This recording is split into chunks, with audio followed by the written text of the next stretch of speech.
ओम नमः भगवते वासुदेवाय।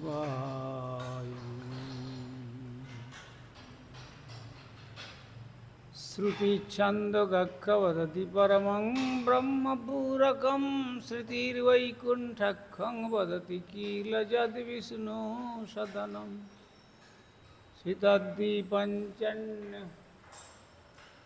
विरलरसिकोऽयं व्रजवनं नवद्वीपं वन्दे परमसुखदं तं चीदुदितं श्रीमायापुरं वन्दे परमसुखदं तं चीदुदितं। देवी सुरेश्वरी भगवती गंगे त्रिभुवनतारिणी तरलतरंगे शंकरमौलिनिवासिनि विमले मम मतिरस्तं तव पदकमले। भक्त्या विहीनायपराधलक्ष्य क्षिप्तस्य कामादितरङ्गमध्ये कृपामयि त्वां शरणं प्रपन्याम् वृन्दे नमस्ते श्रीचरुणारविन्दम्।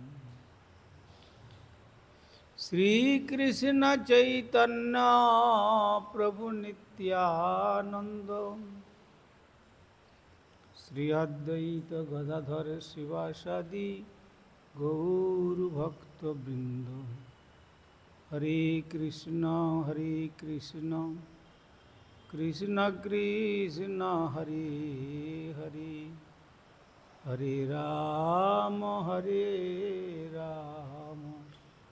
राम राम हरे हरे। श्री गुरुदेव जय प्रभुपाद, जय राधा दामोदर, जय गुरुसुंदर, जय श्री राधे, जय राधा।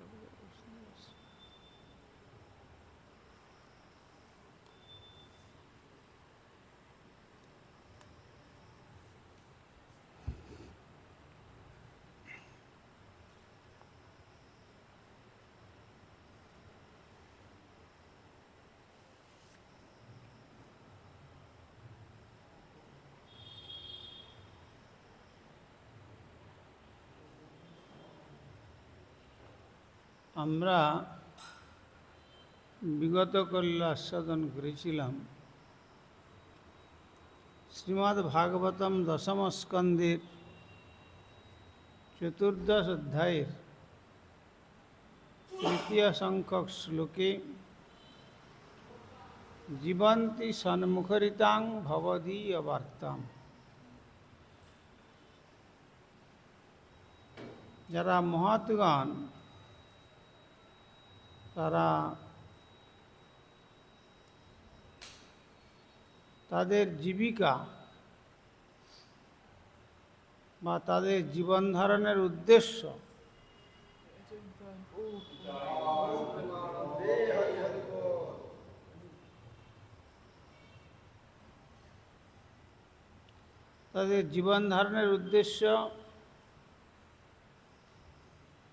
যে মহাতের শ্রীমুখ থেকে ভগবানের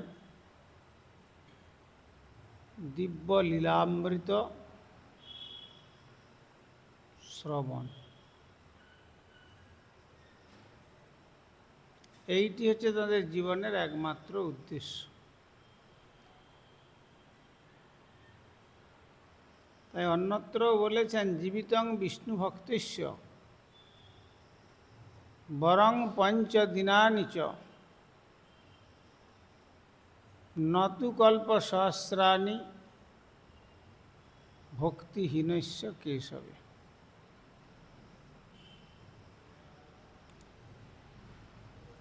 যদি 5 দিনও বেঁচে থাকা যায়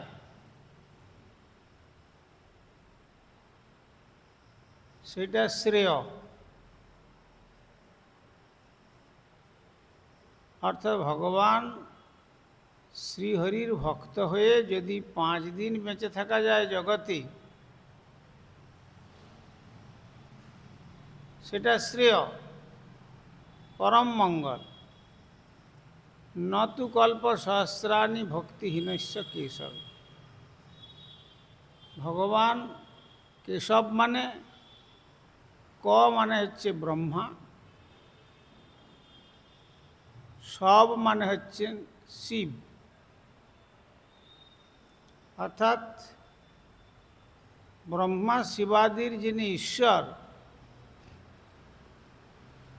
তিনি হচ্ছেন ভগবান শ্রী গোবিন্দ।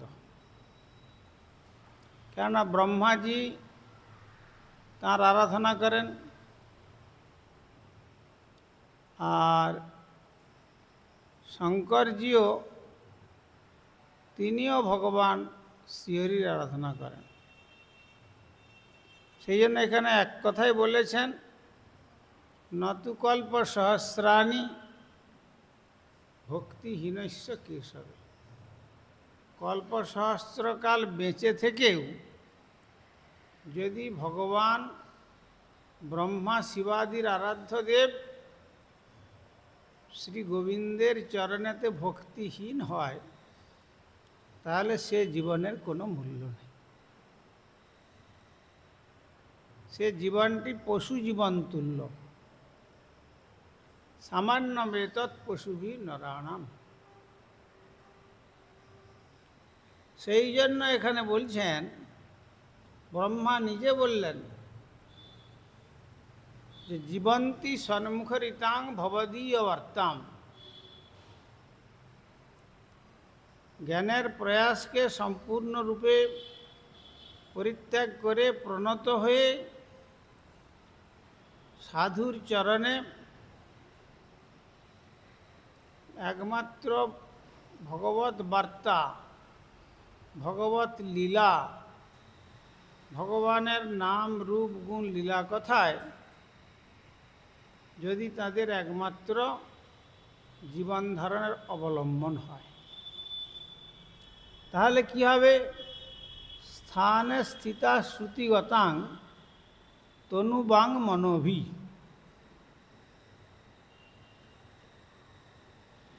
তাহলে তারা যেখানেই অবস্থান করুন না কেন,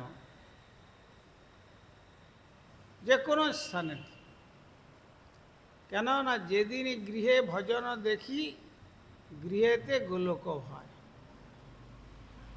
ঠাকুরমশাই বললেন, গৃহে বা বনেতে থাকে, হা গৌরাঙ্গ বলে ডাকে। সে গৃহে থাকুক আর বনে থাকুক, যদি ভগবানের আরাধনা করেন। এই জন্য এখানে ব্রহ্মাজি বলছেন স্থানে স্থিতা, মানে তাদের জাগতিক যে অবস্থান, তিনি যেখানেই থাকুন না কেন, যদি জ্ঞানের প্রয়াসকে মুক্ত করে, তার থেকে মুক্ত হয়ে শরণাগত হয়ে মহতের শ্রীমুখ থেকে ভগবত কথা শ্রবণের জন্য তার জীবন হয়, এই প্রকার জীবনের যদি অবস্থান ঘটে, তাহলে তিনি যেখানেই থাকুন না কেন, স্থানে স্থিতা শ্রুতিগতাং, মানে এই শ্রবণের দ্বারা প্রাপ্ত, শ্রুতিগতাং, তাহলে তাদের শ্রবণের দ্বারা যে প্রাপ্য,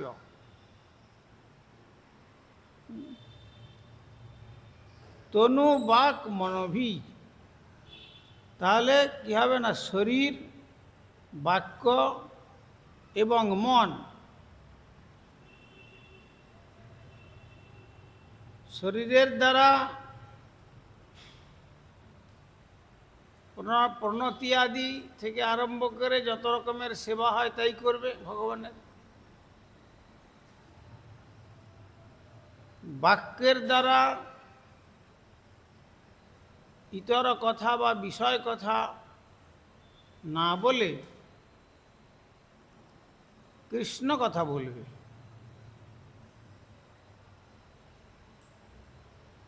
আর মনের দ্বারাও মনে কখনো বিষয় চিন্তা করবে না। মনের স্বভাবটা হলো বিষয়ের চিন্তা করা। এটা হচ্ছে মনের খোরাক। দেহের খোরাক হচ্ছে কি? দেহের খোরাকটা হচ্ছে ভাত, ডাল, তরকারি আদি সমস্ত, এটা হচ্ছে দেহের খোরাক। এতে দেহ পুষ্টি হয়। আর মনের খোরাক, এতে মন কিন্তু পুষ্টি লাভ করে না। তাই কেউ যদি এই সমস্ত দ্রব্য আহার করে শরীরে তৃপ্তি থাকে, কিন্তু মনে যদি কোনো বেদনা থাকে, তাহলে তার সুখ হয় না। কেননা মনের খোরাক আলাদা। মনের খোরাকটা কি? মনের খোরাকটা হলো জড় বিষয় কথা। বিষয় কথা শুনতে মন খুব প্রলুব্ধ থাকে। আর জিহ্বার সন্তুষ্টি কিসে হয়?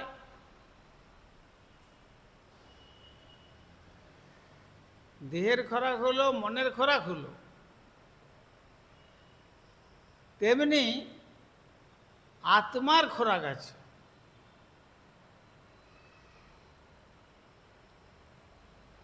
আত্মার খাদ্যটি হলো পরমাত্মারূপী ভগবানের নাম, রূপ, গুণ, লীলা কথা।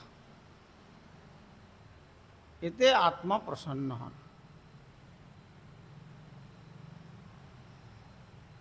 সবই পুংসাং পরধর্ম যত ভক্তির অধস্বজে অহৈতুক্য অপ্রতিহতা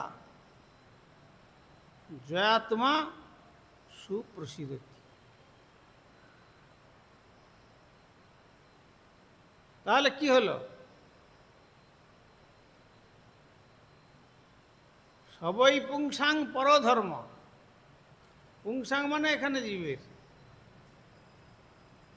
শ্রেষ্ঠ ধর্ম যত ভক্তির অধোক্ষজে। যদি অধোক্ষজ বস্তু যে ভগবান, সেই ভগবানেতে যদি ভক্তি করে, কিরকম ভক্তি? অহৈতুকী। আর অহৈতুকীটা কিরকম? তার পরের কথা বলছেন, আরেকটা বিশেষণ দিলেন কি? অপ্রতিহতা। কেউ কিছু বলল, ঠিক আছে, তুমি কেন কৃষ্ণের আরাধনা করছো? শ্মশানে চলো, এক মাসের মধ্যে তোমার সিদ্ধি লাভ হয়ে যাবে কালীর আরাধনা করলে।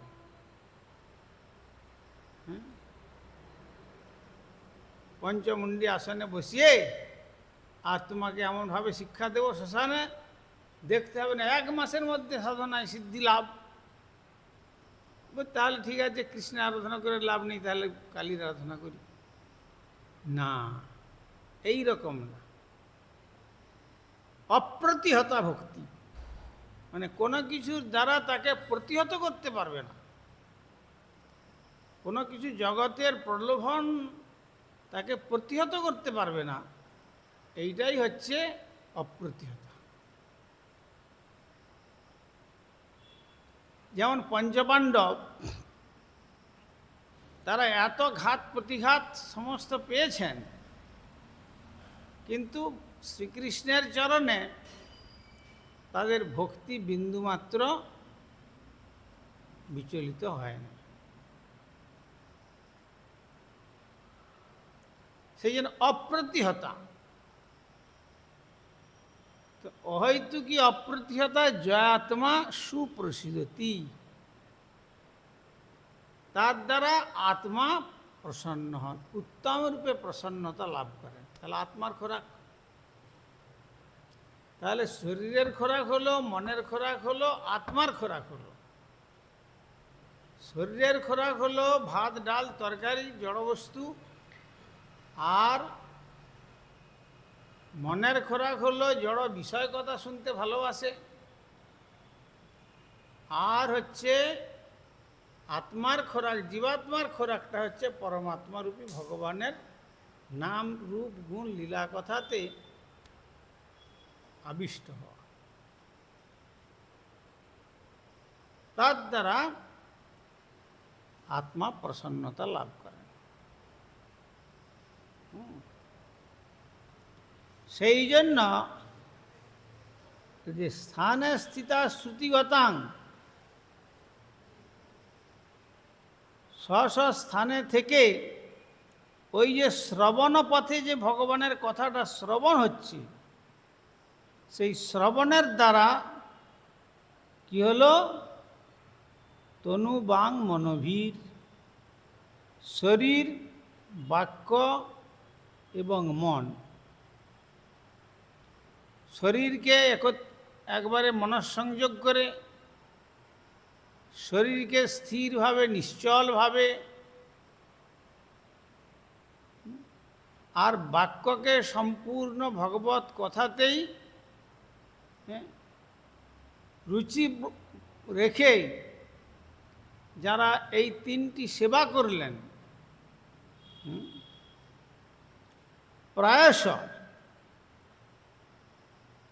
প্রায়ই অজিত, ভগবানকে বলা হয় অজেয়, তাকে কেউ জয় করতে পারে না, কেননা তার সমান কেউ নাই, অধিক থাকার কোনো প্রশ্ন ওঠে ন তৎসবশ্চাধিক নৈব দৃশ্যতে। যখন তার সমান কেউ নাই, তাকে তাহলে আবার বশীভূত করবে কে, কিসের দ্বারা? এই জন্য ভগবানের একটি নাম হলো অজিত, অর্থাৎ অজেয় তিনি, কিন্তু অজেয় হইয়াও প্রায়শ অজিত জিতৈপ্যসি, জিত অপি অসি,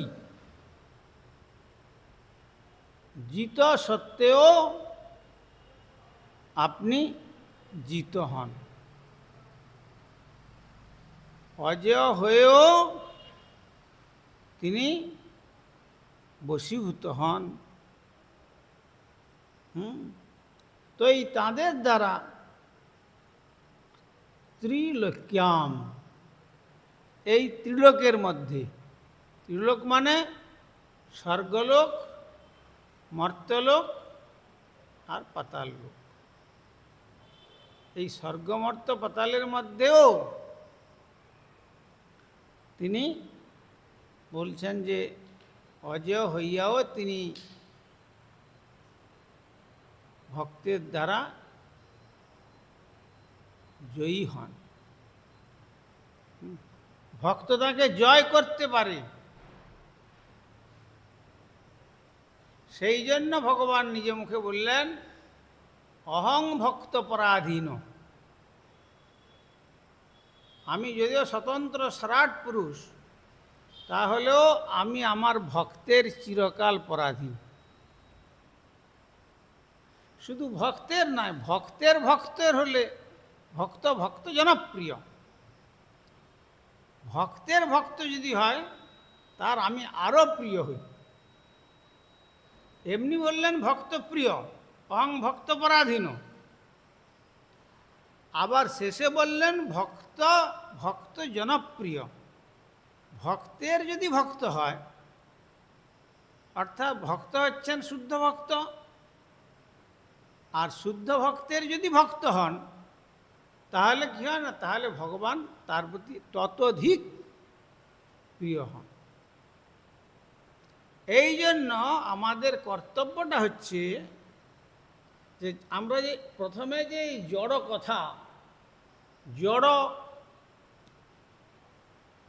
বিষয় সর্বদা আমরা মনের মধ্যে চিন্তন করি, সেই মনটাকে ভগবত চরণে নিবেদন করতে হবে, ভগবত মনা হতে হবে। হ্যাঁ, ওই যে গীতাতে বলেছেন না, মন মনা ভব মদ ভক্ত মদ যা জীবাং নমস্কুরু। তাই ভগবানের চরণে মনটাকে অর্পণ করতে হবে। আর সেই জন্য সেদিন বলেছিলাম যে অম্বরীশ মহারাজ তার মনটাকে কৃষ্ণ পাদ পদ্মেই দিয়ে দিয়েছিলেন। কেননা কৃষ্ণ পাদ পদ্মে যদি মন সমর্পণ করা যায় তাহলে আর তার কোনো ভয় থাকে না।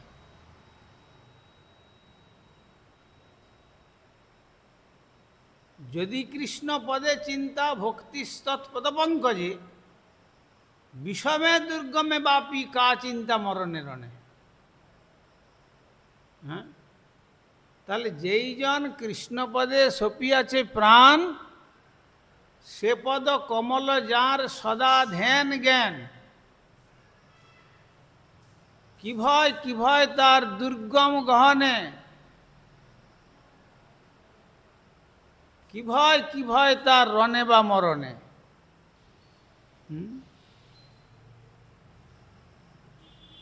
ভগবান শ্রীহরির পাদ পদ্মেতে যারা মনটাকে সমর্পণ করতে পেরেছেন,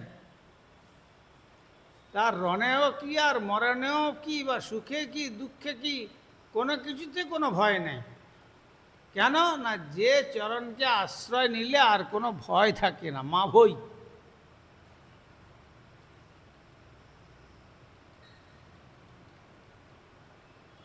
এই জন্য কুরুক্ষেত্রের যুদ্ধে আমরা দেখতে পাই, যখন পিতামহ ভীষ্মদেব দুর্যোধনের কথা শুনে 5টা বাণ রেখে দিলেন যে দেখো তুমি বলছো আমি পক্ষপাত দোষে দোষদুষ্ট হয়ে যুদ্ধ করছি না, পাণ্ডবদের পক্ষে আছি, ঠিক আছে, আমি এই 5টা বাণ রেখে দিলাম। হ্যাঁ, এই 5টা বাণ কালকে সকালবেলা দেখবে পঞ্চপাণ্ডবকে আমি ধরাশায়ী করব 5টা বাণ বলেছিলেন। কিন্তু যুদ্ধের পর যখন সন্ধ্যায় সূর্যাস্তের সময় যুদ্ধ শেষ হয়ে গেছে, তখন যে যার সমস্ত সেনারা সব যে যার শিবিরে গিয়ে বিশ্রাম করছে, আহার আদি করছে, বিশ্রাম করছে। তেমনি পঞ্চপাণ্ডব বিশ্রাম করছেন। কিন্তু মাঝরাত্রিতে যখন এই ঘটনা ঘটে গেল, তখন কৃষ্ণের কিন্তু নিদ্রা নেই। শ্রীকৃষ্ণ তখন অর্জুনকে গিয়ে বলছেন, আরে অর্জুন ওঠো ওঠো, তুমি কি এখানে কুরুক্ষেত্রে ঘুমাতে এসছ? হ্যাঁ, না যুদ্ধ করতে এসছ? যুদ্ধ তো সারাদিন করেছি, এখন রাত্রিবেলা একটু বিশ্রাম ঘুমাতে তো হবেই। না ঘুমালে হবে না, ওঠো ওঠো।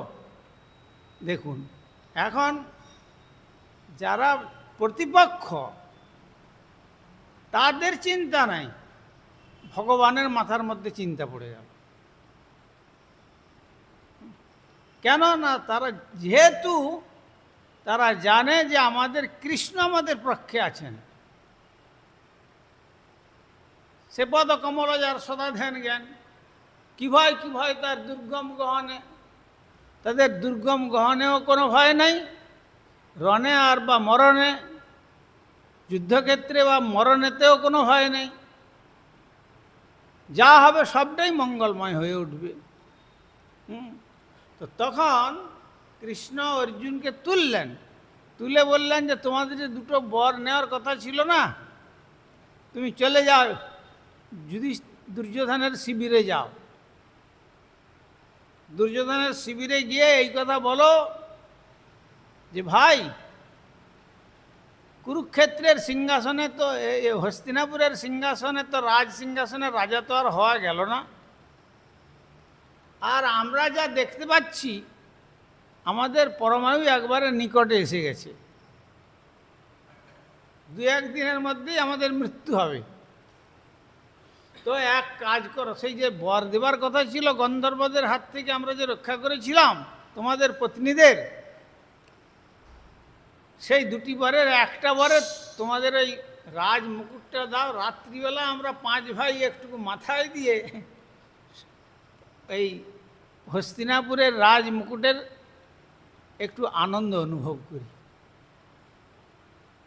তখন দুর্যোধন মনে করলো তাহলে এ পিতামহ ভীষ্ম যে কথা বলেছেন এরাও তাহলে বুঝতে পেরেছে যে এদেরও মৃত্যু অবধারিত, তাহলে পিতামহের ভীষ্ম তো ভীষ্মের প্রতিজ্ঞা অচল অটল।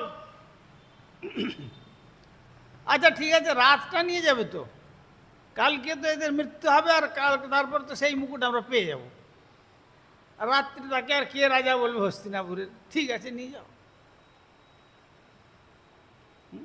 নিয়ে চলে গেল। তারপরে কৃষ্ণ অর্জুনের মাথায় নিজে পরিয়ে দিলেন মুকুটটা। মুকুটটা পরিয়ে দিয়ে বলছেন তুমি এবার পিতামহের শিবিরে যাও। তারপরে পিতামহের শিবিরে গিয়ে বলবে পিতামহ আপনি যে কথা বললেন বিশ্বাস হচ্ছে না, না জানি কৃষ্ণের চক্র কোন দিকে যায়, যা শিখিয়ে দিচ্ছি তাই বলবে। হ্যাঁ, তো বরং 5টা বাণ আপনি আমাকে দিয়ে দেন, কালকে যুদ্ধক্ষেত্রে ও এক এক পাণ্ডবের নাম করে করে এক একটা বাণ আপনার হাতে ধরিয়ে দেব। তখন অর্জুন বলছেন আমি যে অর্জুন, কৃষ্ণ বলছেন তোমার সে কথা চিন্তা করার দরকার নেই, তুমি অর্জুন গেলেও পিতামহ ভীষ্মদেব তোমাকে দুর্যোধনই দেখবেন। কেন? কৃষ্ণের ইচ্ছা। কৃষ্ণের ইচ্ছাতে দুর্যোধনের নেত্রের যে দৃষ্টিটাকে বদলে দিলেন। কেননা তুমি তো রাখিবে যারে কে তারে মারিতে পারে, তবে ইচ্ছা বশ ত্রিভুবন, ভগবান যাকে রাখবেন তাকে কেউ মারতে পারে না, যেভাবেই হোক না কেন। কর্ণের সঙ্গে যখন যুদ্ধ হলো তখন সূর্যাস্ত হয়ে গেল, কি পরিস্থিতি তখন, আর অর্জুন তখন অগ্নিতে প্রবেশ করবে, কিন্তু সেই সূর্যদেবকে আবার জাগিয়ে তুললেন। কেন? সব দেবদেবী সকলেই তো কৃষ্ণের সেবক সেবিকা, তো যা বলবেন তাই শুনতে হবে। তো সুতরাং সেইখান থেকে 5টা বাণ যখন বলে তাহলে তোমার যদি শান্তিতে ঘুম হয় তাই নিয়ে যাও, ব্যাস 5টা বাণ দিয়ে দিলেন হাতে। আর মানে কৃষ্ণ শিবিরের বাইরে দাঁড়িয়ে আছেন দরজার কাছে, আর মনে করছে আমি যেটা শিখিয়ে দিলাম শিখানোর মতো কথাটা ঠিক মতো বলবে তো অর্জুন, না যদি ভুল করে বসে তাহলে মুশকিল হয়ে যাবে। আর কৃষ্ণের চরণ তুলসীর সৌরভ পিতামহ ভীষ্মের নাসারন্ধ্রেতে প্রবেশ করল। আর যখন নাসারন্ধ্রে প্রবেশ তখন বলছে চরণ তুলসী এখানে কি করে আসলো? অর্জুনের পায়ে তো চরণ তুলসী থাকবে না, তাহলে কি কৃষ্ণ আসলেন নাকি? এই দুর্যোধনের পায়ে তো চরণ তুলসী থাকবে না, তাহলে কি কৃষ্ণ এসেছিল নাকি এখানে? তখন বুঝতে পারলেন যে হ্যাঁ কৃষ্ণ নিশ্চয়ই এসেছেন, তা নাহলে এ চন্দন তুলসীর সৌরভ তো আসবে না, এ তো একচেটিয়া তুলসী তো গোবিন্দের চরণে থাকে। তখন তিনি বললেন গোবিন্দ তুমি বঞ্চনা করে নিয়ে চলে গেলে তো 5টা বাণ, আর বাইরে দাঁড়িয়ে থেকে কাজ নেই, তুমি একটু ভিতরে এসো। তখন কৃষ্ণ হাসতে হাসতে ভিতরে প্রবেশ করলেন। তখন যুধিষ্ঠির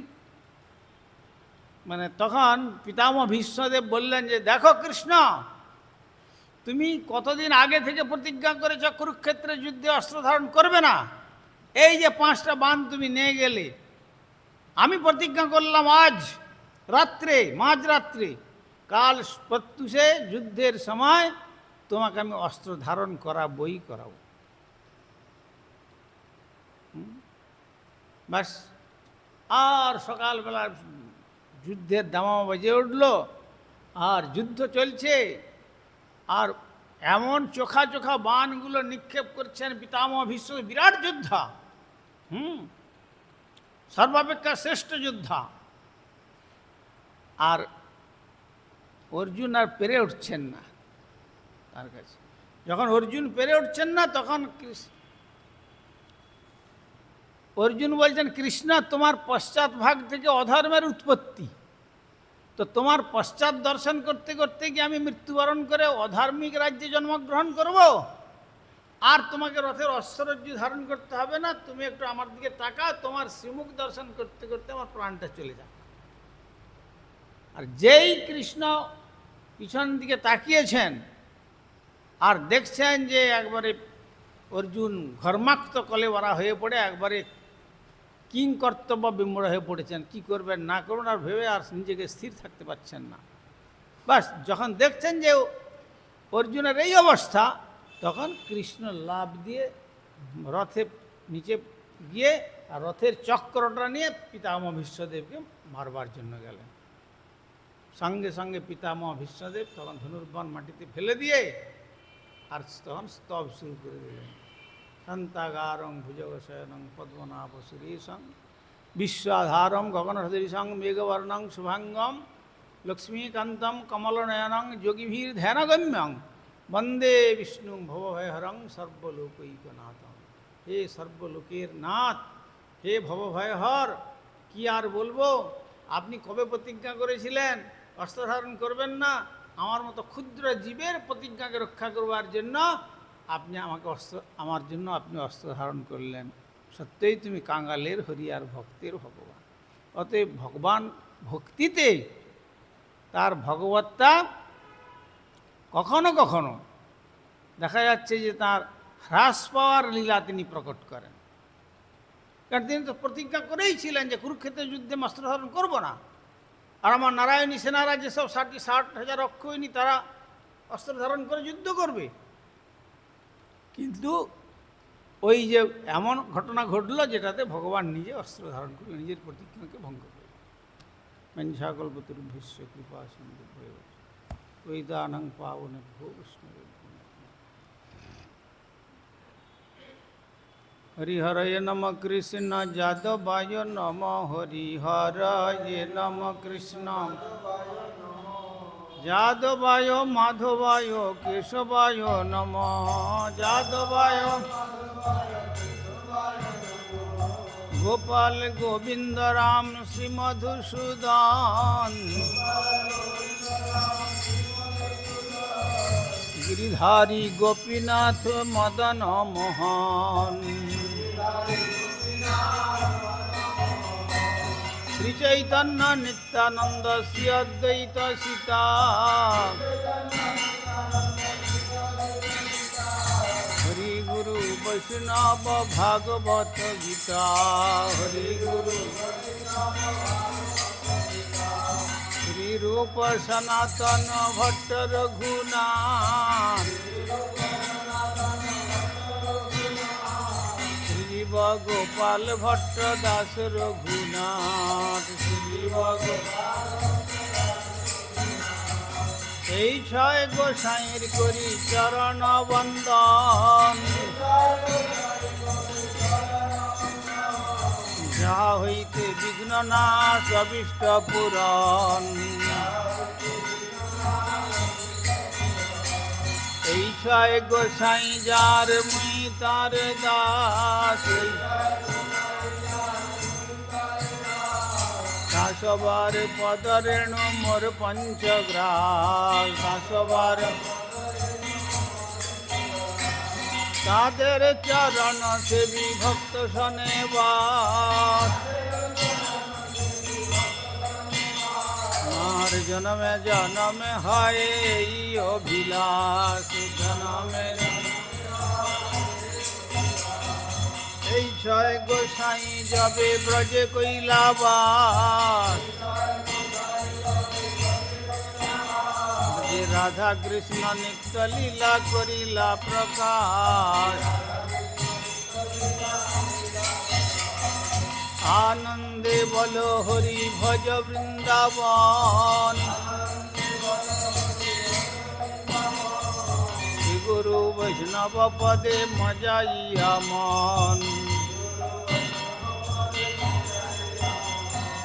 শ্রী গুরু বৈষ্ণব পাদ পদ্ম করিয়া হরি নাম সংকীর্তন কহে নরোত্তম দাস हरे कृष्णा कृष्ण कृष्ण हरे हरे, हरे राम राम राम हरे हरे।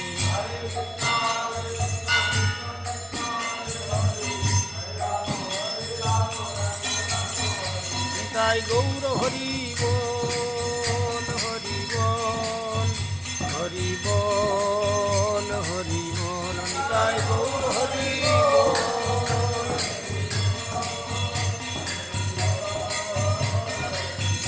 निताई गौर हरि बोल, हरि बोल, हरि बोल, हरि बोल। निताई गौर हरि बोल, हरि।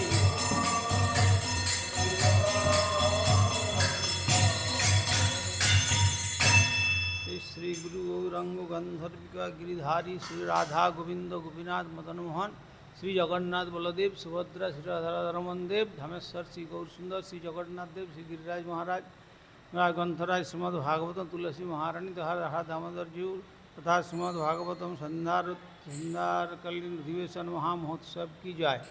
परमाराध्य श्री गुरुपाद पद्मं विष्णुपाद श्री श्रीमद् भक्ति कुमुद संत गोस्वामी ठाकुर की जाय। जगत गुरु श्रील प्रभुपाद भक्ति सिद्धांत सरस्वती गोस्वामी ठाकुर की जाय।